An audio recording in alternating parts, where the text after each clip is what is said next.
현재 한국 사회를 강타하는 가장 심각한 문제를 든다면 출산율 감소로 인해 인구가 감소하고 있는 것입니다. 생각하기 따라서는 이 문제는 북핵 문제나 환경 문제보다 더 심각하다고 볼 수도 있습니다. 왜냐하면 이런 추세로 나가다 보면 우리나라가 지구상에 사라질 수도 있기 때문입니다. 지금까지 우리 정부에서도 엄청난 예산을 부어가며 이 문제를 해결해 보려고 했지만 별 효과를 거두지 못하고 있습니다. 이 문제를 풀 수 있는 기적적인 방법이 있는 것은 아니지만 합리적인 해결책은 있을 것 같습니다. 그것은 이 문제가 생기게 된 원인을 먼저 알아서 그것을 해결하면 실마리가 풀릴 수 있을 것 같습니다. 결혼을 한 부부가 출산을 미루거나 포기하는 이유를 여러 가지로 생각할 수 있지만 그 모든 것들의 근저에는 돈 문제가 자리 잡고 있습니다. 가장 심각한 재정 문제는 자녀의 양육비가 가계의 거대한 지출 항목이 되어버린 것입니다. 거기에다가 자녀를 갖게 되면 여성의 경우 일을 지속하는 것이 어려워져서 수입이 줄어들 수 있습니다. 결국 이 두 가지 문제 때문에 출산을 회피하게 되는 것입니다. 이 문제를 해결하기 위해서 의식을 계몽하는 일이 필요합니다. 크리스천에게는 하나님이 생육하고 번성하고 땅에 충만하라는 말씀을 하셨음을 상기시키면서 자녀를 출산하는 것이 인간에게 주어진 최초의 사명인 것을 가르칠 수 있습니다. 또 시편에 있는 말씀으로 출산을 격려할 필요도 있습니다. 자식은 하나님이 주신 선물이고 태열매는 주님의 상급이다. 자식은 화살 같은데 화살이 화살통에 가득한 용사에게는 복이 많다. 등등. 그러나 현실적으로 이런 말씀들은 비신자들에게는 말할 것도 없고 신자들에게도 별 영향을 미치지 못하는 것 같습니다. 저출산 문제는 돈 때문에 생긴 문제이기 때문에 돈으로 풀어야 한다고 생각합니다. 지금 자녀를 낳으면 경제적으로 힘들어지기 때문에 낳지 않는다면 해결책은 자녀를 낳으면 경제적으로 이익이 되게 하는 것입니다. 지금도 아기를 낳으면 출산 보너스 같은 것을 주는 곳이 있습니다. 지방자치단체에서도 하고 심지어는 교회에서도 그런 것을 제공합니다. 그런데 그런 것은 아무것도 안 하는 것보다 나을지 모르지만 실제적으로는 별 도움이 안 됩니다. 아기를 낳는 데 돈이 드는 것이 아니라 자녀를 성인이 되기까지 키우는 데 돈이 많이 들기 때문입니다. 특히 우리나라는 사교육이 왕성한 사회인지라 교육비를 생각하면 자녀를 많이 낳을 엄두를 내지 못합니다.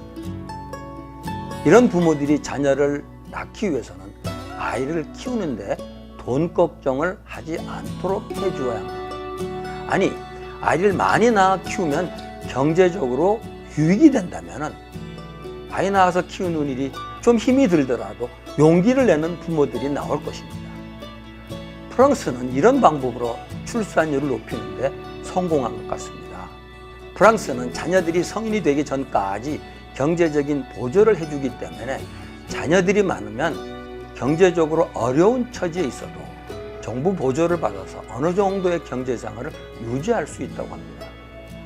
아주 재미난 이야기로 프랑스는 정치와 종교가 완전히 분리된 나라인데도 가난한 목회자들이 정부의 보조를 받고 있다고 합니다. 그들이 목회자라서 정부가 보조해 주는 것이 아니라 자녀들이 많고 가난하기 때문에 보조를 해준다는 겁니다. 프랑스의 사례를 보면 정부가 재정을 효과적으로 사용하기만 한다면 이 문제는 어느 정도 풀 수 있다고 생각합니다.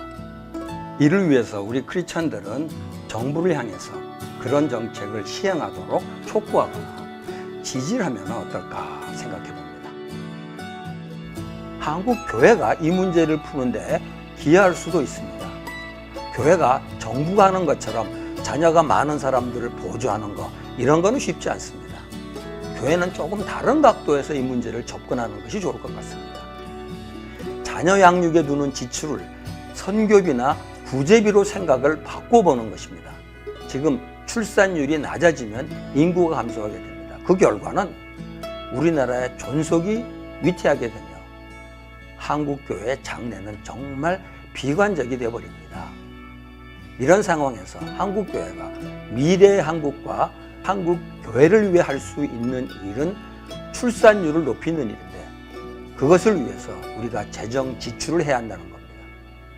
이를 위한 재정 지출은 미래의 한국교회를 위한 선교비가 될 수 있고 구제비가 될 수도 있습니다. 자녀 양육을 위한 지출을 다음 세대를 위한 선교와 구제로 생각하는 것입니다. 우리 크리스찬들은 경제적으로 좀 어려워도 선교헌금이나 구제헌금을 하는 것은 그런대로 당연하게 여깁니다. 그렇다면 주님께 헌신한 사람들은 다음 세대를 위한 선교와 구제에도 소홀하게 여기지 않을 것입니다. 과거에 유럽 교회가 정말 선교를 많이 했습니다.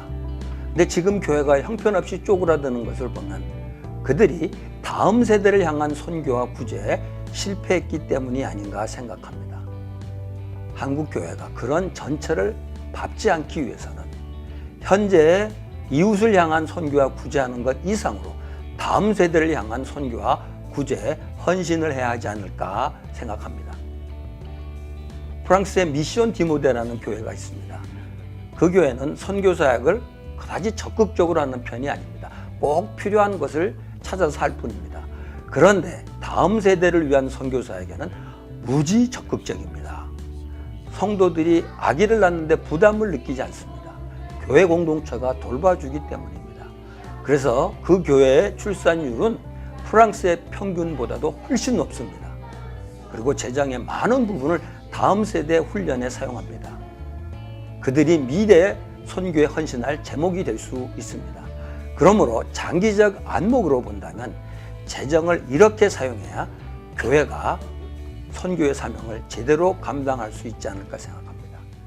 지난 30-40년간 한국교회와 크리스찬들의 재정적인 헌신으로 교회가 성장했고 선교에도 풍성한 열매를 맺었습니다. 그로 인한 부작용이 없진 않았으나 이것은 분명히 하나님의 축복이었습니다. 앞으로 한국교회와 크리스찬들이 해야 할 재정적인 헌신은 다음 세대를 위해서 이루어져야 할 것 같습니다. 크리스찬은 선교와 구제에 헌신하는 마음으로 자녀를 낳고 키우는 일에 헌신해서 크리스찬의 출산율이 비신자들의 출산율보다 더 높아지는 결과가 나타난다면 아마도 그 사실이 세상의 빛과 소금이 될 수 있지 않을까